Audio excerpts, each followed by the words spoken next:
Dale, the host of Mirror Origins. Welcome to my channel. Today we're going to do a lore video. It's been a while since I've done a lore video, and this is actually a lore video that's not in my first book, Mirror Origins and Darkness Rises. It's actually going to be in my second. If you don't know, if you haven't read part of my first book or you're thinking of doing it, I like to combine biblical history, other religious stuff together to form a narrative that affects even a world as far away as the Milan. Milan is our world on the opposite side of the universe than we are. So they're almost the furthest and one of the last created worlds that God has ever created.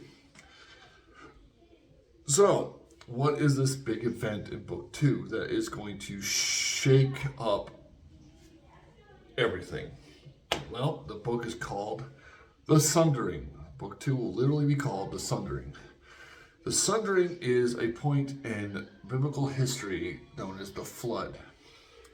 If you know biblical history, if you know the Bible, there's stories where angels, God was already mad at mankind because of the Tower of Babel. He forced people to leave. Anyways, the flood happens during Noah's Ark. And what was happening at this period of time was man had become so depraved, so evil, so selfish, and just utterly almost unforgivable. Well, there's also a thing that in my book I've added Nephilim. And I've added some of the other, Greek gods and stuff like that are here. Think of it as angels, even some archangels, fallen angels, came to Earth, started mating with humanity, creating the Nephilim. And if you don't know what the Nephilim is, Diablo kind of goes over a little bit of Nephilim in that series. Mine are a little bit different. Nephilim are children. Some are human, some are not so human. Some have powers. Think of Odin, or not even Odin, freaking Zeus. Think of Zeus. In my book, in the Sundering, in this part, Zeus and Hades and a bunch of other people are going to have big effects. If you don't know the Greek history, they're children of Titans. That is a word in my book. Titan is another word for fallen angel. These Titans were literally fallen angels that decided that they should rule mankind. And they had children with men. And boom, here you go. Zeus and so on and so forth. But these Nephilim became stronger, more powerful than even their fathers had anticipated, killed them, took over. And so now mankind is being ruled almost completely by the Nephilim. And God has watched in seething anger because, for one, if you ever read the Bible, God is never, the one thing he could never stand is others calling themselves a God, because he is God. So in my second book, there will be a big event called the Sundering. The Sundering is the flood, but the flood is kind of an after effect of the Sundering. God decides that he cannot allow more of his angels to fall to lust and try to mate with mankind. He also sees it that it's not just affecting Earth, it's affecting other worlds. So God decides is to stop this from happening, to keep the angels from falling, and to keep the Nephilim from getting any more. He must tear apart the physical and spiritual realms. In my book, right now, the spiritual and physical realm are one. Angels, humans, can completely, aliens, the angels can meet with people. It's a big part of my first book. Michael and some of the other angels are constantly going to Milan because these are their children. Literally, God created the goingnto, from the feathers of Michael and Gabriel. So, you have literally the Ark-born children, which or the goingnto and the goingnto. So, God sends Michael. There's going to be a big event where Michael actually shows up and allows Arthas and Theros to experience the Sundering firsthand. So they're going to bring them to Earth. They're going to stand by and see and witness what God has planned. So, a huge part of the very beginning of this book is going to be them going to Earth and experiencing what is going to happen in my second book. Pretty much God is sick of it all. He is fucking pissed. So he's going to go and show these Nephilim what a god really is. So Michael is going to appear on Mount Olympus with a force. Because God physically will not appear before them. It won't be Jesus or, Son, as he's called in my book, my first book. No. Well, Son will be there. But God himself will almost come, not really appear in physical form because he can't. It would literally wipe out everything. So he becomes, there's like a force. In the book, it'll explain it. As almost, there's a presence. It's almost as the universe itself is standing before them.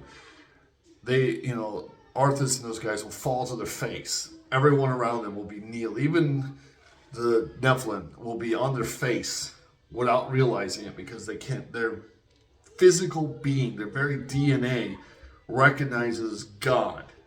So they all fall to their face. Zeus struggles to stand because, of course, no one can stand above him. He's supposed to be, his pride has become unbearable. And he has become a threat.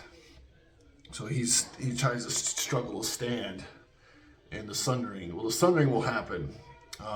God will wipe out all the Nephilim. Just wipe them all out. In doing so, he's also going to leave and tear apart the spiritual and physical realms. As he does this, things happen.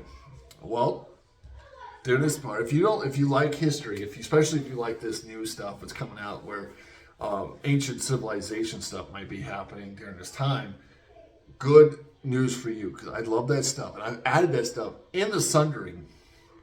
Satan has also not been idle during this time. If you don't know, in my first book, I explained Lucifer is trapped in the heart of the darkness. His physical body cannot leave his throne or his space. He must stay in the heart of darkness because he is the very driving force of darkness. But his spirit leaves, and it takes different forms, and sometimes it can possess others, especially those who worship him or those who follow darkness.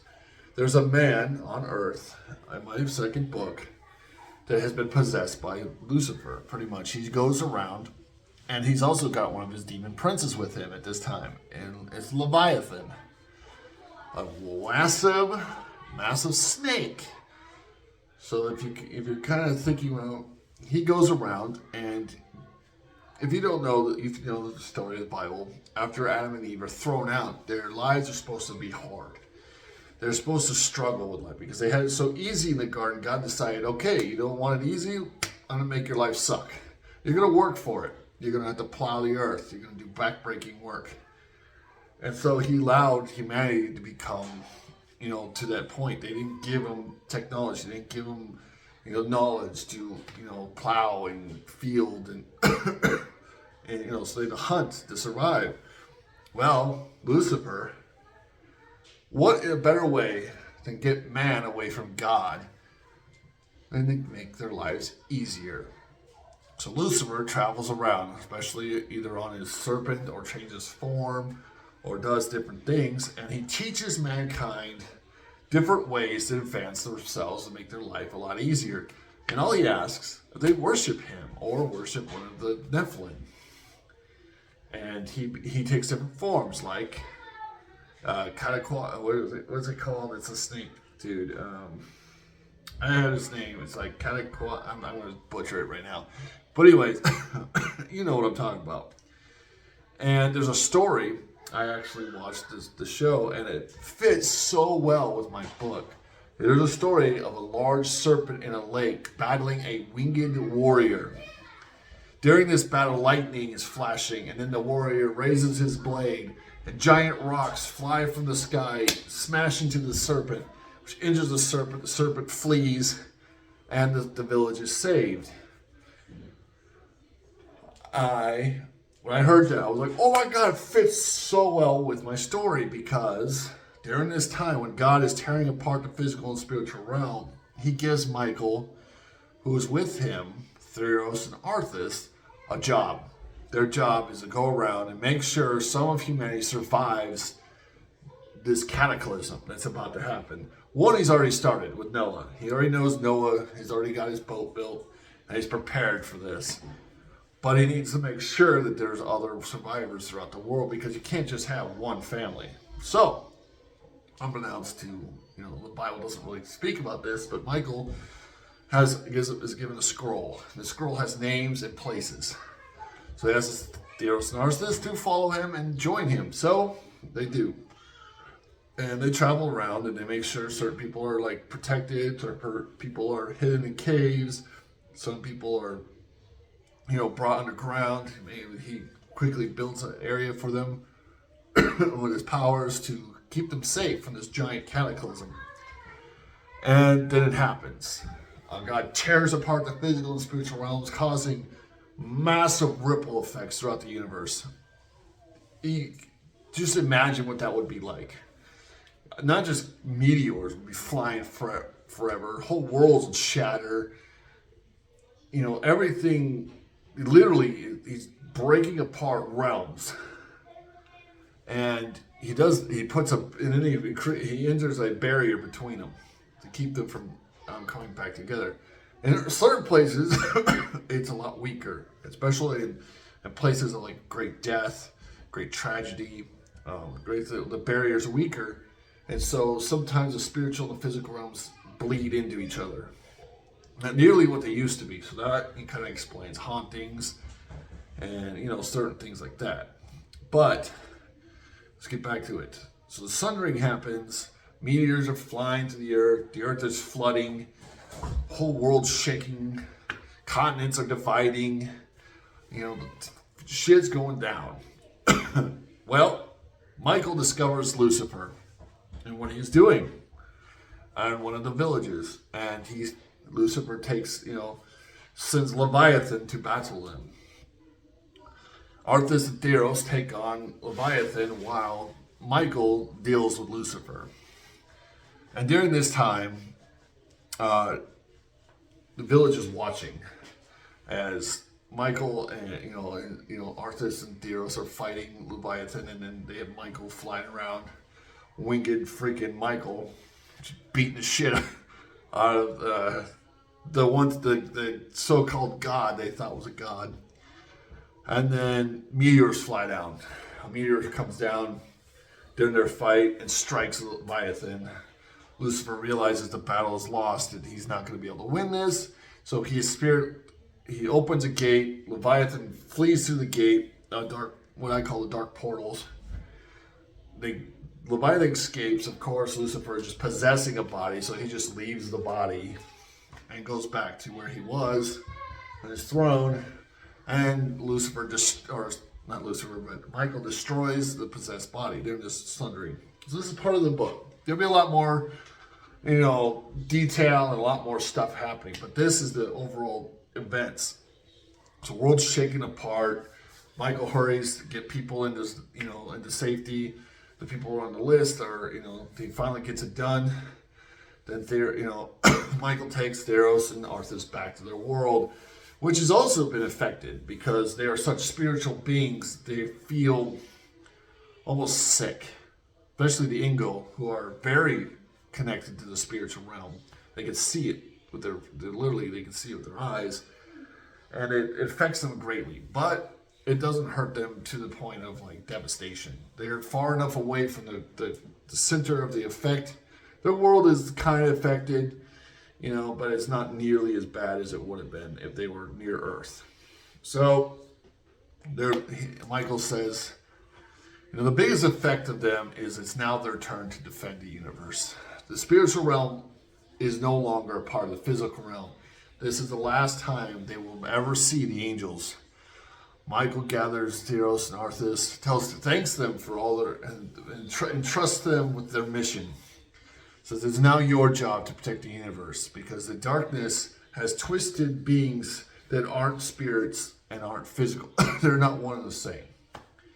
Well, I'll kind of lean on that in a different video. So now the angels are gone. They will no longer be protecting the physical realm in the physical realm anymore. That job is now left to the goingnto, to Milan, to the Archborn. So he departs with his final words of wisdom. The ships are done. The spaceships are ready to go. Arthas prepares himself for the travel to the dead space. They set up, and they're going to war because the next part of the book will be The War Begins, which is the Great Demon Wars, where the Archborn are going into the Hellcore to drive the darkness as far back as they possibly can until God's final plan comes to fruition. The final plan is that we all know is a certain person's death and resurrection, which will help finish off to keep the universe safe from the actual demon hordes until the end battles. So it's kind of cool, right?